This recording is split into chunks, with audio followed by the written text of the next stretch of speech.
This is the weather forecast video for Tuesday, January the 17th, 2012.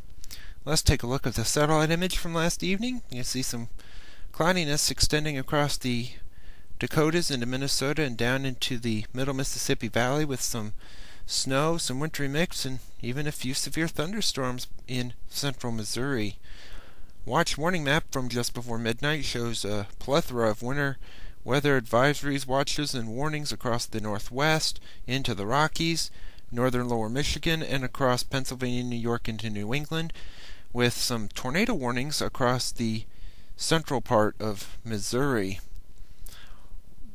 QPF chart, precipitation over the next 5 days through Saturday evening at 6 o'clock shows some 1-inch precip totals along the Ohio and Tennessee Valley into New England, but the heaviest will be along the Pacific coast, where upwards of 8 to 10 is possible.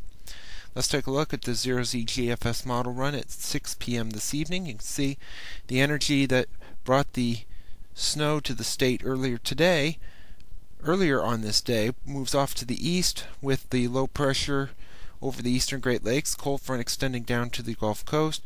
Snow will be ending from west to east during the morning and into the early afternoon, with it off to the east by evening. Wednesday, another system moves across the northern tier of the country over Minnesota, Wisconsin, and it could kick off some flurries or snow showers there. But the main action will be over the northwest, where the onshore floor continues with rain and mountain snow. In fact, the snow will be down pretty low, even down to Seattle and Portland. While here, temperatures still remain seasonally cold, and that is still the case even into Friday.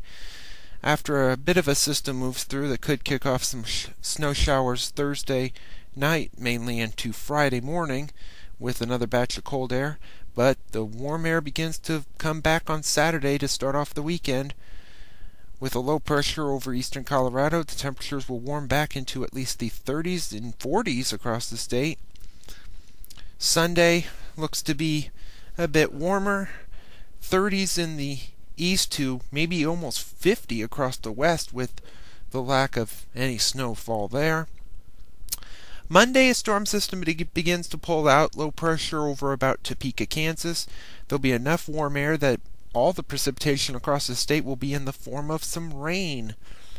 A week from today, though, on the 24th, that energy really begins to move out of the area, or starts to move out into the Great Lakes, and the system really is going to bomb out. 984 millibar low near Rhinelander, Wisconsin.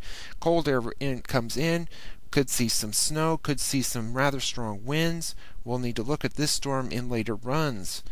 Further into the month, we have another trough axis moving across here the following Saturday, and that may create some interesting weather with some snow across the Great Lakes and rain over the Gulf Coast and up the eastern seaboard, with the precip still continuing over the Pacific Northwest. The end of the forecast on the 1st of February, ridge over the far west, a pretty broad trough from the Rockies eastward, with not really very cold air in the area, but few little systems could kick off some snow showers or maybe a few flurries, maybe some accumulation, but nothing more than that at this time. Thank you for tuning in to the weather forecast video. We'll have another one tomorrow.